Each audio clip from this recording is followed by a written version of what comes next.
नमस्कार दोस्तों, आप सभी का स्वागत है आपके अपने चैनल आरजीसीए ज्ञान के ऊपर। हम लोगों ने डिसोल्यूशन ऑफ पार्टनरशिप चैप्टर को काफ़ी करीब से समझा था एंड उसके बाद में हमने उससे रिलेटेड दो क्वेश्चन भी किए थे जो कि फुल फ्लेज सम थे एंड जिनके अंदर हमने पूरे के पूरे realization account, cash account and partners capital account को बनाया था। एंड कैसे मैच किया जाता है कि कैसे फाइंड आउट किया जाता है कि आपका क्वेश्चन सही है या नहीं, आपका जो आपने जो सॉल्यूशन किया है क्वेश्चन का वो सही है या नहीं, वो कैसे चेक करना है, ये भी मैंने आपको बताया था उस क्लास के अंदर। अब शुरू करते हैं कि कैसे अकाउंट्स ना भी बनाएं तो जर्नल एंट्रीज कैसे पास करनी है। जब रियलाइजेशन, जब डिसोल्यूशन होता है फर्म का, उस टाइम के ऊपर आप कैसे जर्नल एंट्रीज पास करेंगे, बैलेंस शीट के अंदर जो जो आइटम्स दिए हैं उनको कैसे कैसे ट्रांसफ़र करेंगे, इन सब की सिर्फ जर्नल एंट्रीज हम आपको अभी करवाने वाले हैं। एंड अकाउंट्स अभी नहीं बनाएंगे इस क्लास के अंदर, सिर्फ और सिर्फ जर्नल एंट्रीज बनाएंगे। हाउएवर आप अगर चाहें तो अपनी प्रैक्टिस के लिए realization account, partners capital account और कैश अकाउंट को बना सकते हैं, जिससे कि आपकी प्रैक्टिस कंप्लीट हो and dissolution of partnership firm chapter complete हो जाए। इसके बाद में अगली क्लास से हम रिवीजन की तरफ जाने वाले हैं, क्योंकि डिसोल्यूशन ऑफ पार्टनरशिप यहाँ पर ख़त्म हो जाता है एंड साथ ही साथ मैं कंपनीज अकाउंट्स के चैप्टर भी लेकर आ रहा हूँ एंड प्लेलिस्ट इसी चैनल पे आपको मिल जाएगी आने वाले समय में। कल से हम रिवीजन प्लस में जो कंपनी अकाउंट्स हैं वो सब चीज़ें अभी करने शुरू करने वाले हैं। तो चलिए अभी ज़्यादा देर ना करते हुए डिसोल्यूशन ऑफ पार्टनरशिप फर्म का जर्नल एंट्रीज कैसे पास करनी है रियलाइजेशन अकाउंट से रिलेटेड, जब हम एसेट्स बेचते हैं एंड लायबिलिटीज़ को पे करते हैं तो उनकी जर्नल एंट्रीज क्या की जाएंगी, चलिए शुरू करते हैं। नैना and Arushi, N&A।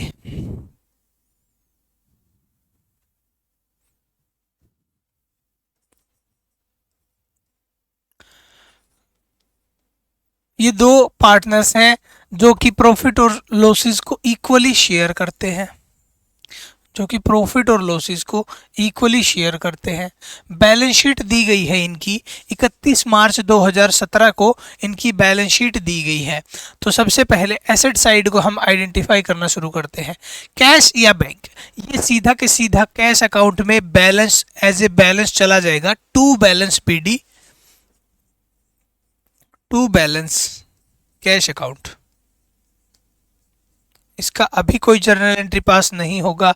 Stock, stock हमारा रियलाइजेशन अकाउंट में जाता है, यानी इसको ट्रांसफ़र करते हैं सबसे पहले हम रियलाइजेशन अकाउंट के डेबिट साइड में ट्रांसफ़र करते हैं। बैलेंस शीट में मैं आपको एक फंडा समझा देता हूँ। एसेट्स जिनको रियलाइज करना है, जिनको बेचना है मार्केट के अंदर, उनको सबसे पहले हम रियलाइजेशन अकाउंट के अंदर ट्रांसफ़र करते हैं। एंड जैसे कि ये राइट साइड में लिखा है तो आप इसे लेफ्ट साइड में ले जाएंगे रियलाइजेशन अकाउंट के सबसे पहले। तो ये रियलाइजेशन अकाउंट, ये रियलाइजेशन अकाउंट, ये रियलाइजेशन अकाउंट, ये भी रियलाइजेशन अकाउंट। वहीं पर नैना का करंट अकाउंट बैलेंस दिया गया है। करंट अकाउंट बैलेंस किस केस में दिया जाता है? पार्टनर की कैपिटल अकाउंट आपको दी गई है 1,50,000। तो जब करंट अकाउंट का बैलेंस दिया गया हो, यानी कि वहां पर कैपिटल अकाउंट जो है आप लोगों के, यानी कि पार्टनर्स के, वो फिक्स हैं। यानी जो भी प्रॉफिट की एडजस्टमेंट की जाएगी, जैसे कि रियलाइजेशन अकाउंट के अंदर प्रॉफिट आएगा हमारा, वो कैपिटल अकाउंट के अंदर ना जाकर पार्टनर्स के करंट अकाउंट के अंदर जाएगा। एंड पार्टनर के capital account as it is रहेंगे, इनमें कोई भी चेंज नहीं आएगा अनलेस एंड अनटिल आपको कोई स्पेसिफिक ये बताया जाए कि पार्टनर्स ने कैपिटल इंट्रोड्यूस की है। लेकिन बात अगर डिसोल्यूशन ऑफ फर्म की चल रही है तो वहां पर पार्टनर कैपिटल इंट्रोड्यूस नहीं करने वाला है, इसीलिए आपको प्रॉफिट हो या लॉस हो, दोनों की दोनों एडजस्टमेंट्स करंट अकाउंट के अंदर करनी है, ना कि कैपिटल अकाउंट के अंदर। तो ये जाएगा पार्टनर के जो करंट अकाउंट बनेंगे उसमें चला जाएगा। तो इसकी कोई जर्नल एंट्री नहीं करने वाला। सेम एज द केस में आरओसी का करंट अकाउंट भी आपको दिया गया है, उसकी भी कोई जर्नल एंट्री में पास नहीं करूंगा, क्योंकि करंट अकाउंट जो है वो करंट अकाउंट कैपिटल अकाउंट की तरह ही बनाया जाता है। करंट अकाउंट इसलिए बनाया जाता है क्योंकि पार्टनर्स की कैपिटल फिक्स होती है, और अगर पार्टनर की कैपिटल यहाँ पर फिक्स है तो हम जो भी एडजस्टमेंट करेंगे वो पार्टनर्स के करंट अकाउंट के अंदर करेंगे, एंड पार्टनर के करंट अकाउंट के अंदर करेंगे तो जो भी प्रॉफिट आएगा रियलाइजेशन से या लॉस आएगा तो दोनों के दोनों ही हम पार्टनर्स के करंट अकाउंट में ट्रांसफर करेंगे, ना कि कैपिटल अकाउंट के अंदर। तो चलिए फिर, सन्ड्री क्रेडिटर्स लायबिलिटी है, इनको रियलाइज करना है, इनको पे करना है या रियलाइज करना है, जो भी आप समझें, तो रियलाइजेशन अकाउंट में हम इसको डाल देंगे। बैंक ओवरड्राफ्ट रियलाइजेशन अकाउंट में डाल देंगे। बैंक ओवरड्राफ्ट होता क्या है थोड़ा जान लीजिए।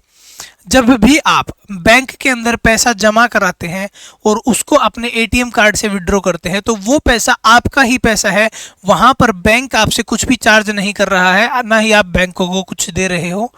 आपने अपने बैंक अकाउंट के अंदर जितना भी पैसा जमा कराया उतना ही पैसा आप निकाल सकते हो।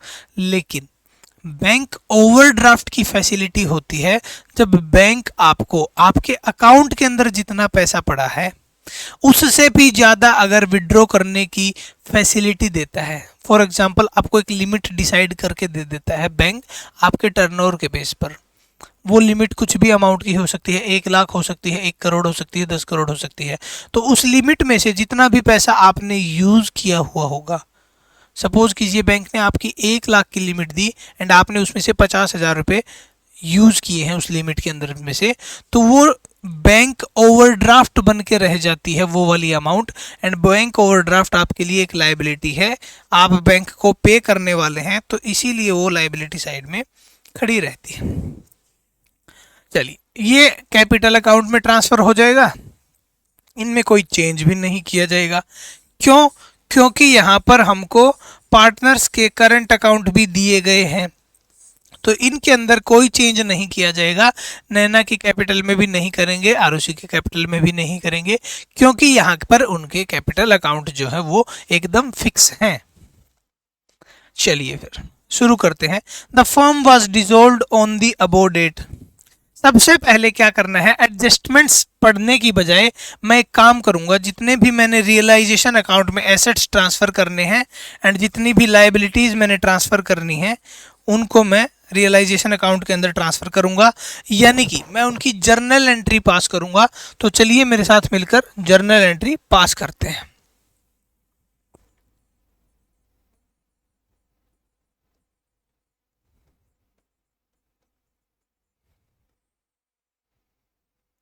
सबसे पहले जो रियलाइजेशन अकाउंट के अंदर हमने एसेट्स ट्रांसफर की थी उनकी जर्नल एंट्री करते हैं पास।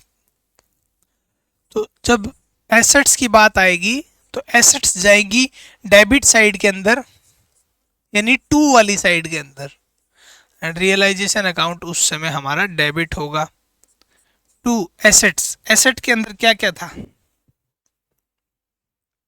Stock, furniture, debtor, plant and machinery.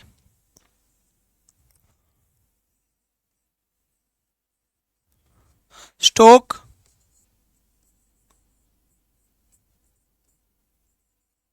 Furniture, debtor, plant and machinery, plant and machinery, इन सभी का बैलेंस सीधा सीधा रियलाइजेशन अकाउंट के अंदर मैं ट्रांसफर कर रहा हूँ। 35,000 का स्टॉक, 40,000 का फर्नीचर, 25,000 का डेटर, प्लांट एंड मशीनरी 60,000 का। 35, 40, 25, 60, 35, 40, 25, 60, इन सभी का टोटल करते हैं 6 और 4, 1 लाख, 1,60,000 रुपये। हमने 1,60,000 रुपये की बुक वैल्यू थी हमारे पास एसेट्स की, जो कि हमने रियलाइजेशन अकाउंट के अंदर ट्रांसफर की है। अब लायबिलिटीज की बात करते हैं। सन्ड्री क्रेडिटर और बैंक ओवरड्राफ्ट 20,000, 5,000। तो यहां पर हमारा रियलाइजेशन अकाउंट जो है वो क्रेडिट हो जाएगा सन्ड्री क्रेडिटर्स।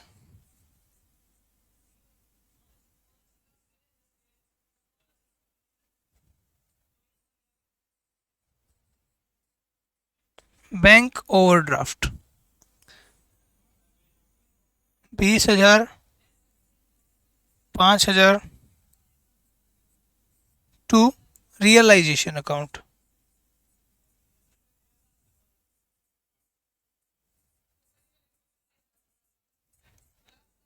25,000 रुपए की लाइबिलिटीज हमने रियलाइजेशन अकाउंट के अंदर ट्रांसफर की है। तो एसेट्स हमने 1,60,000 की ट्रांसफर कर दी एंड लाइबिलिटीज 25,000 की ट्रांसफर कर दी। इसके बाद में अब कितना पैसा रियलाइज होगा वो बात करना है। तो रियलाइज जब भी होगा तो बैंक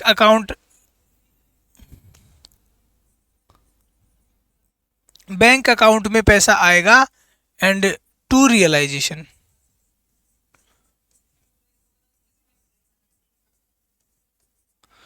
जो भी अमाउंट का रियलाइज होगा वो हम यहां पर लिखते जाएंगे ब्रैकेट के अंदर। तो अब पढ़ते हैं अपनी जो भी एडजस्टमेंट्स दी गई हैं, अब इनके सहारे हम फाइंड आउट करेंगे कि क्या क्या एसेट्स कितने कितने अमाउंट में सेल की गई हैं एंड कोई अगर पार्टनर ने कोई एसेट ली है तो उनकी क्या एंट्री होगी वो भी जान लेते हैं। तो सबसे पहली एडजस्टमेंट ही ये कहती है, नैना ने 50% स्टॉक जो है वो टुक ओवर। नैना अपने घर ले गई स्टॉक जो कि 50% है टोटल स्टॉक का एंड जिसकी वैल्यू उन्होंने दी 10% come on it's book value. यानी कि अगर स्टॉक 10,000 रुपए का था उसका 50% हो गया 5,000 एंड 5,000 रुपए को उसने 10% वैल्यू कम पर खरीदा है, यानी कि 500 रुपए कम पर खरीदा है, यानी 4500 रुपए उन्होंने दिए होंगे।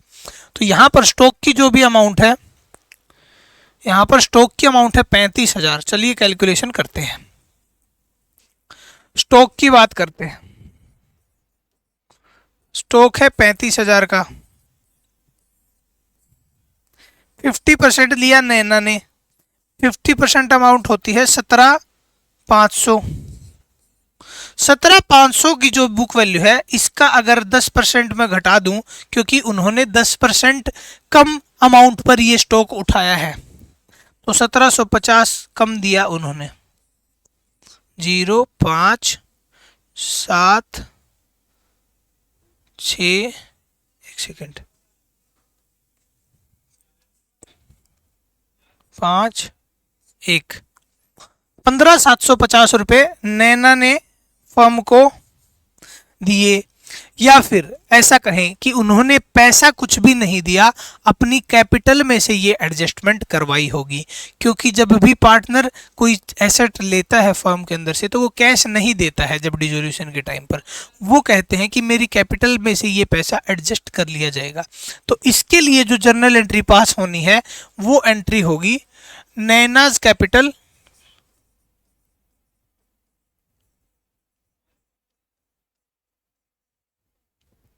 $15,750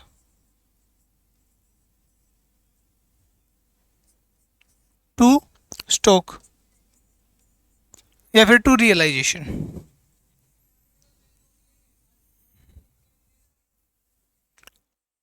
रियलाइजेशन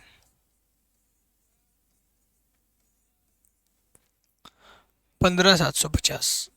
तो ये रियलाइजेशन अकाउंट बैंक अकाउंट के एंट्री के बाद में एक एंट्री ये चली जाएगी रियलाइजेशन अकाउंट के अंदर। तो चलिए बैंक अकाउंट के अंदर क्या क्या पैसा आया वो और देख लेते हैं। बाकी 50% के बारे में भी कुछ कहा गया है। बाकी 50% के बारे में ये कहा गया है कि remaining stock was sold at A gain of 15%। तो जो बाकी स्टॉक बच गया था 17,500 का, इसको 15% गेन पर बेचा गया। तो 17,500 का 15% सबसे पहले तो हमें कैलकुलेट करना है।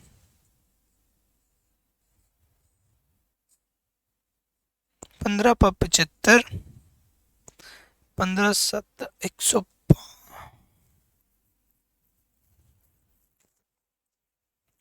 कैलकुलेशन ही करना पड़ेगा।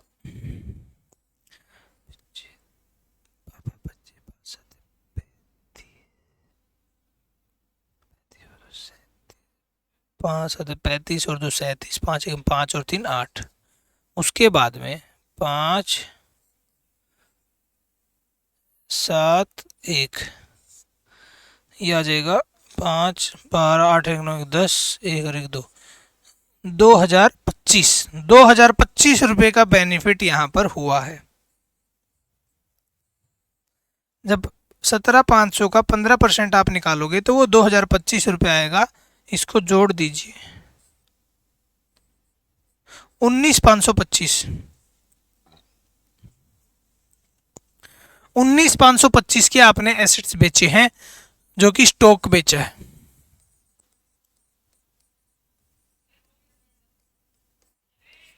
उसके बाद में मशीनरी 30,000 की और फर्नीचर 30,000 का, मशीनरी 50,000 की रियलाइज हुई है।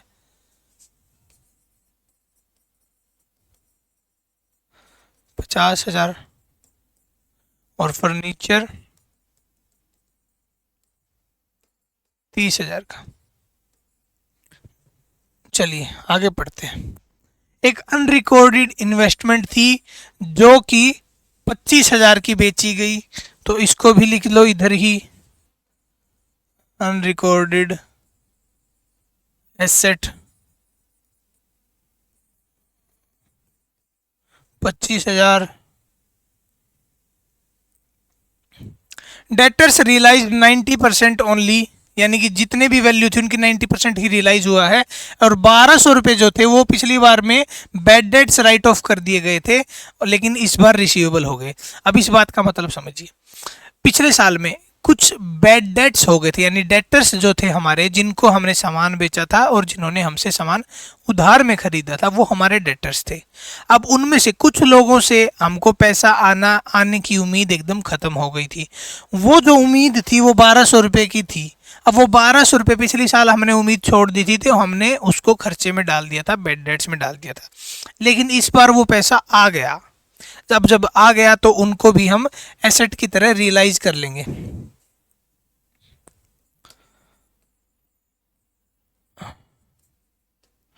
$1,200 बैड डेट्स, और बाद में डेटर्स कितने आएंगे वो और देख लेते हैं।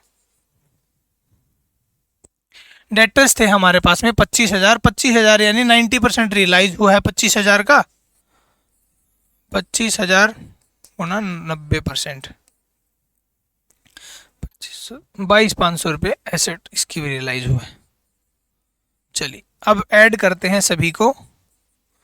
22,500, 1,200, उसके बाद में 19,525,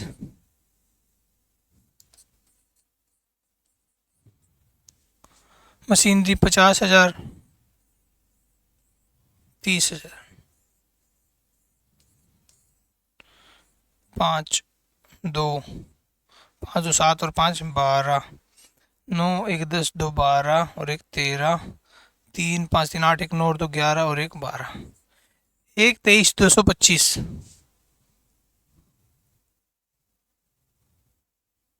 इसमें 25,000 और ऐड करना है, यानी 1 43 1 48 225, 1 48 225, 1 48 225। उसके बाद में सबसे लास्ट में एक रियलाइजेशन डेबिट करके जो क्रेडिटर्स को पे किया है वो डेबिट कर देते हैं। कितना पे किया है, क्योंकि उनके लिए कुछ स्पेशल कुछ कहा तो है नहीं। एक आउटस्टैंडिंग बिल था रिपेयर्स का which had to be paid for 2,000, तो आउटस्टैंडिंग बिल पे कर देंगे सबसे पहले। तो एक 2,000 रुपये का,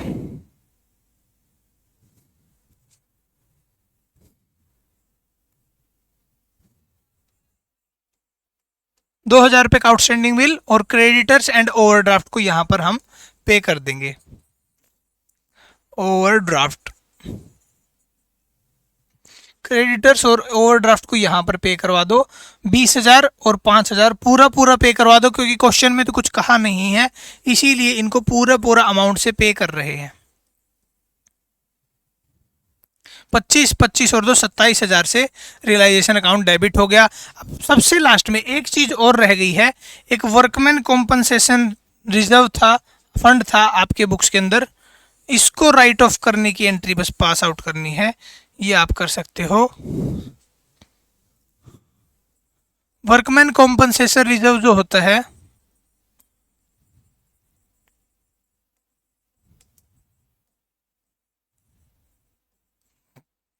वर्कमैन कॉम्पनसेशन रिजर्व बनाया जाता है ताकि कभी कोई लेबर या किसी वर्कर को चोट लग जाए तो उस चोट का खर्चा अनएक्सपेक्टेड ना हो, हम उसको रिजर्व में से ही एडजस्ट करते हैं, प्रॉफिट एंड लॉस अकाउंट में ना डालते हुए, इसीलिए ये बनाया जाता है। इसकी अमाउंट थी 15,000। अब इसको क्रेडिट किया गया था, अब इसको डेबिट करके पार्टनर्स के अकाउंट को क्रेडिट कर दो, नैना को कर दो क्रेडिट एंड टू आरुषि। इन दोनों का इक्वल इक्वल है तो इसीलिए इनको 7500 रुपये इनके कैपिटल अकाउंट में, इनके करंट अकाउंट में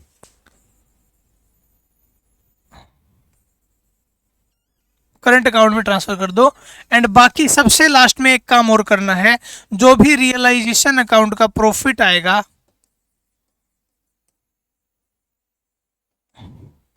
वो भी नैना के करंट अकाउंट में जाएगा और आरुषि के करंट अकाउंट में जाएगा।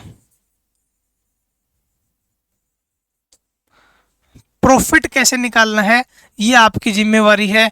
सबसे पहले रियलाइजेशन अकाउंट को बना लेना, अगर आपको प्रॉफिट निकालने में दिक्कत हो रही हो कैलकुलेशन करने के लिए, ये जर्नल एंट्री आपको उसमें ट्रांसफ़र करनी है।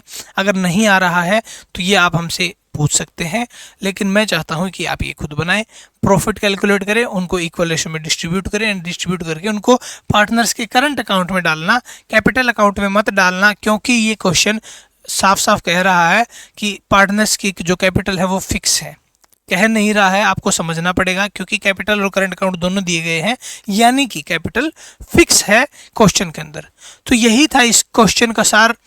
मिलते हैं अगली क्लास में नए क्वेश्चंस के साथ में, नए मेथड्स के साथ में। ठीक है दोस्तों, गुड बाय।